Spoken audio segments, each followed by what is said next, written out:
Arsenal targets unsettled at their clubs, players coming back from injury, and maybe, just maybe, a little trip to Dubai for Arsenal Football Club.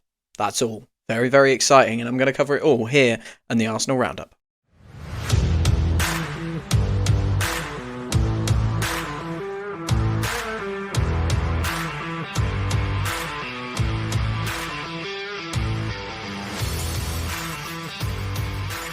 Yes, hello and welcome back to Arsenal Unfiltered, your 3 times a week dose of Arsenal coverage, and more specifically episode 6 of the Arsenal Roundup.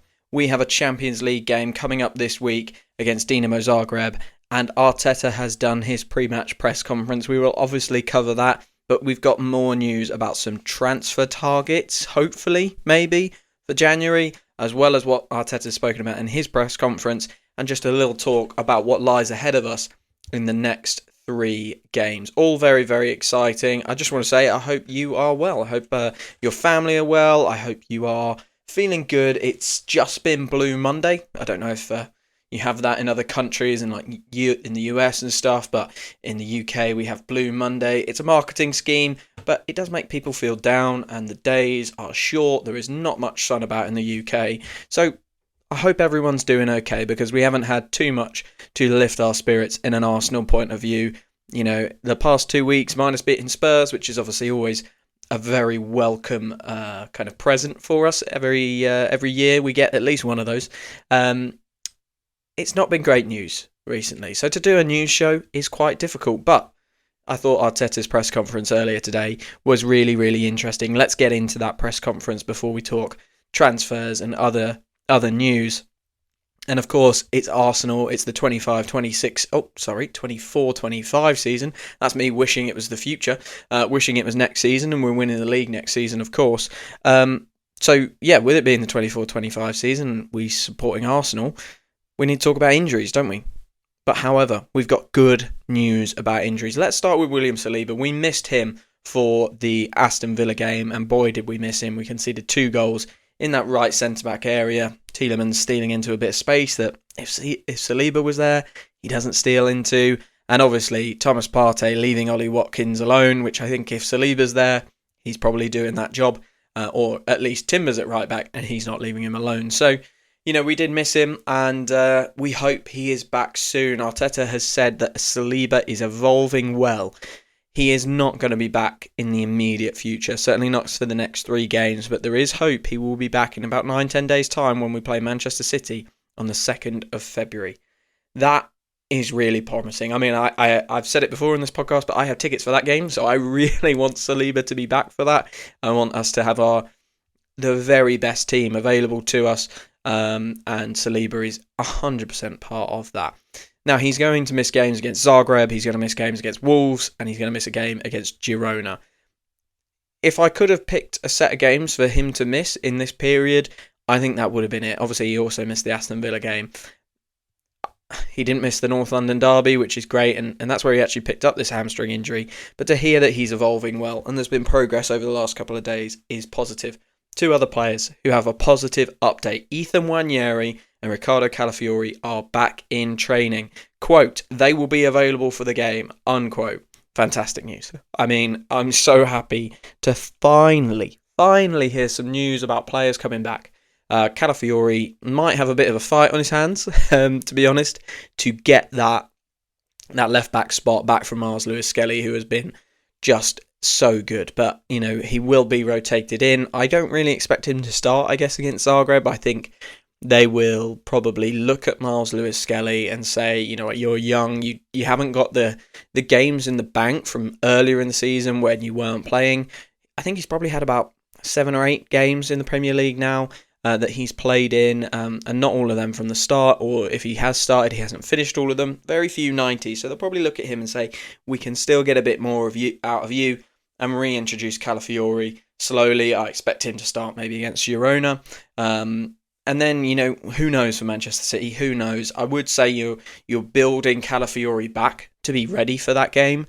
But Miles Lewis-Skelly has been so good in big games. I mean, he was magnificent against Tottenham. And, you know, I know what people are thinking, well, City are a different animal to Tottenham, but Tottenham's strongest player, Kulusevski, was up against him and he marshalled him brilliantly. Kulusevski would go into most Premier League teams. So, look, for me, I'm not too worried about that. I think let's bring Calafiori back in slowly. The player that I think we need much, much more urgently is Ethan Nwaneri.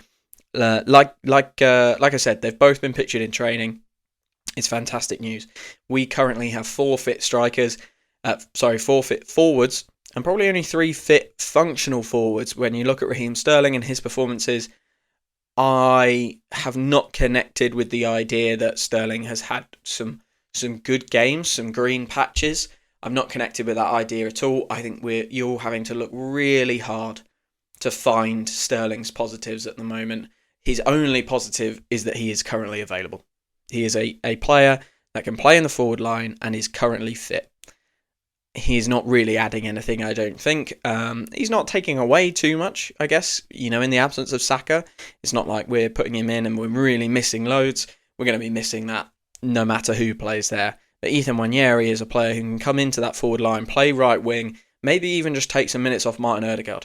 That could be another use for Ethan Nwaneri in this period, where we're looking at it and we're going, right, we've got a 17, he might be 18 now, a 17, 18-year-old player who can play off the right wing, can play in number 10. How can we get the most out of him, or how can he be most beneficial to us? I think it's probably sharing the right wing minutes with Martinelli and sharing the 10 minutes with Ødegaard, and figuring out a structured way of doing that is going to be really, really important. We're going to need to get Martinelli and Trossard some rest. They, along with Kai Havertz, had a good game against Aston Villa. Havertz, Martinelli, 2 goals. Trossard, 2 assists just for himself. So, look, that's fantastic news. Fantastic news that we're going to have Ethan Nwaneri in to rotate with them, to keep them fresh and hopefully keep them playing well. So it's fantastic that we've got those 2 guys back in training. Players that are not back in training remain Bukayo Saka, Gabriel Jesus, Takahiro Tomiyasu and Ben White. They're all still out. Ben White, wow, it feels like a long time since we've had a conversation about Ben White, but he is still out, still recovering from his surgery. I mean, how decimated our right-hand side has been. It's incredible. It's incredible. On Saka, there were some questions about could he return before March. Arteta was very, very clear in his press conference. We have to respect the healing process, were his words, but he was pretty emphatic. He will not be back pre-March. They have set out a timeline for him. I think that, there were discussions prior to the surgery of, how quickly can they get him back? Is this injury as bad as it seems? At the point that you go under the knife, I think Arsenal have said, look, okay, fine. We're going to play without him. We're going to be without him. And yeah, they're sticking with it. He will not be back pre-March. Moving on from injuries, Arteta had some other questions. A really interesting question that I really want to talk about. I'm sure some other podcasts will be picking this up imminently. Arteta was asked about whether Reiss Nelson or Fabio Vieira could come back, could be recalled on loan. And it was a strange kind of response. It's not clear. Certain possibilities with the we're exploring all the things we can. There are certain possibilities with the Fabio situation. He doesn't mention Reiss Nelson directly. That's probably because Reiss Nelson's injured, let's be honest. And even if he does come back and is fit, I think he's due to be fit sort of early Feb. Even if he comes back, he is going to be on a recovery timeline. Is he going to be able to contribute more than Sterling at this point? Who knows? I think he's clearly a better player at this point in their careers. But at that point, Saka's going to kind of be coming back into the fray. They want to give Saka minutes to build up his resilience. I'm not sure that makes sense. The Fabio Vieira one, to take minutes off Ødegaard, and if we can't get a transfer in, that makes sense. But in my mind, that was not a possibility. I didn't think we had a clause to recall Fabio, but it seems that Arteta is saying there are possibilities with Fabio. There is a potential, there is a world where Arsenal might recall him. That's kind of what I've inferred from that answer. We are exploring all the things we can do. So I think his preference, and probably the club's preference, is actually let's not bring Fabio Vieira back. Let's keep him out on loan at Porto, where he's having a fairly average season. And let's go and get the player that we want. Let's find a transfer, find a loan, someone with a different profile, something like that. But if we can't get that done, if there is a clause in this Fabio Vieira loan deal, I think we have to do it. We must do it. He is a player who has played right wing for us. He is a player who has played number 10 for us. I don't think he'll blunt the minutes of Ethan Nwaneri at the moment because we don't have Gabriel Jesus. So actually, there's going to be times where Ethan Nwaneri's rotated into the forward line. So suddenly Fabio Vieira is no longer a barrier to a pathway for Ethan Nwaneri. And he's another player who, all he would need to do is pop up with like 3 goals or 3 assists and he'd make a difference to our season, a massive difference to our season.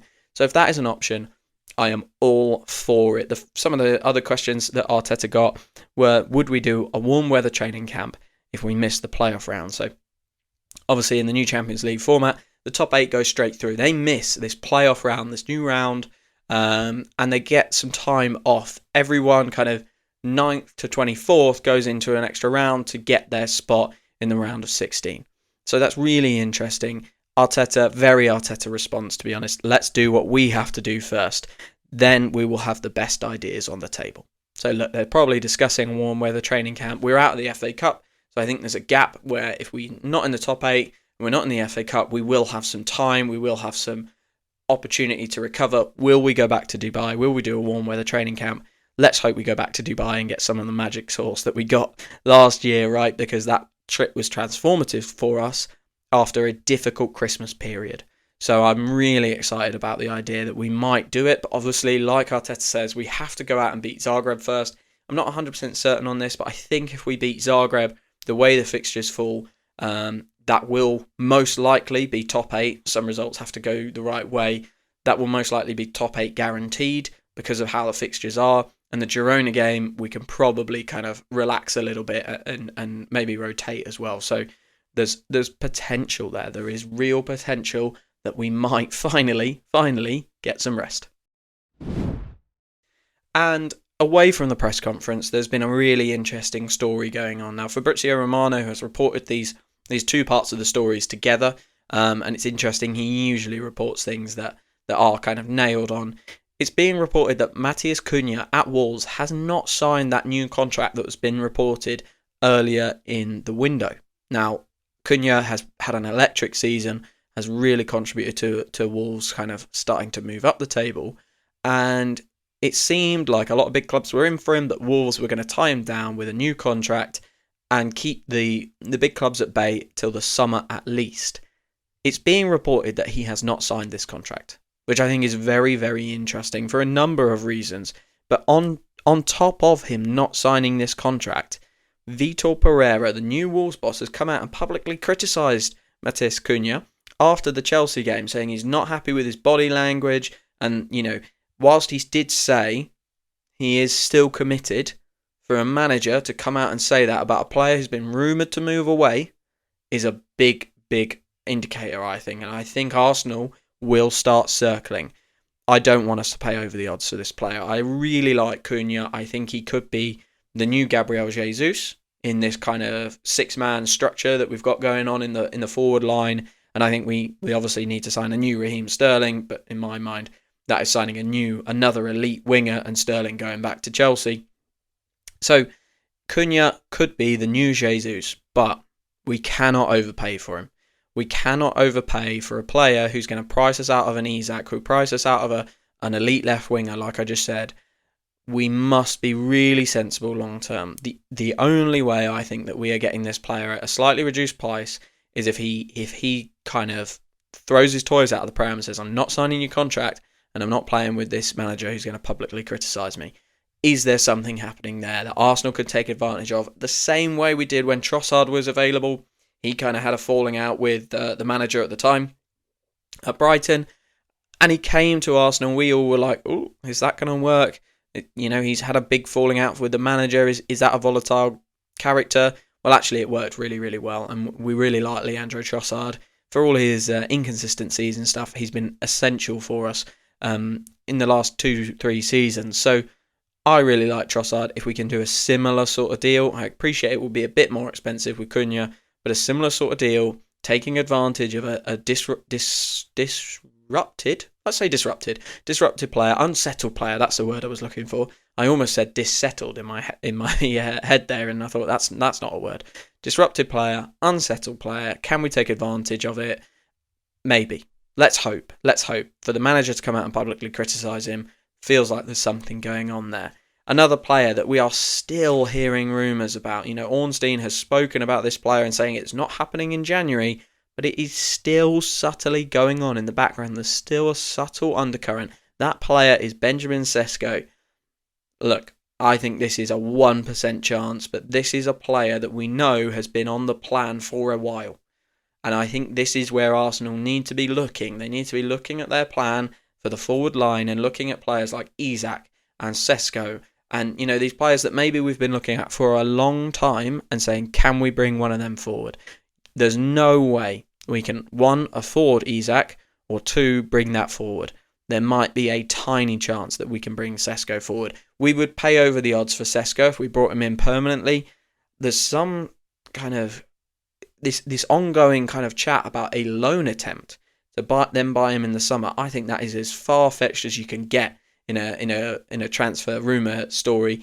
But there is still that kind of undercurrent of, will Arsenal go and overspend on Sesko in January to make sure that they get him in January to support the end of this season and, kind of bring that summer business forward. I think that's incredibly unlikely, but it keeps being reported. It keeps being spoken about. So I thought I'd cover it in the Arsenal Roundup. Cunha, however, that feels like there might be some green shoots in there that we might be able to capitalise on. And finally, because there aren't too many transfer rumours going around to kind of fill us with good news stories, I do want to talk about a little bit of a good news story, and that is the 3 fixtures coming up. I've already spoken about them. Dinamo Zagreb, Wolves, and then Girona. And I just think it's really important for us to recognise we've been through an incredibly emotional 2 weeks. Playing Newcastle, playing Man U, playing Spurs, playing Villa. They are all teams, to different degrees, of course, but they are all teams we've got a bit of beef with. We've got a lot of beef with Spurs, we've got a lot of beef with United, we've got a bit of beef with Villa, and we've got a bit of beef with Newcastle. Incredibly emotional games that we don't want to lose. And you don't want to lose any game, right? But I think we are going into these next 3 games with just that slightly less emotional feeling. And like I say, if we can get Zagreb beaten early and change the team around at 60, 70 minutes, then also kind of make sure that we're qualified for the top 8 and rotate again in the Girona game, giving Kivior, giving Jorginho, giving Zinchenko, Tierney, all these players time, and giving the other guys rest.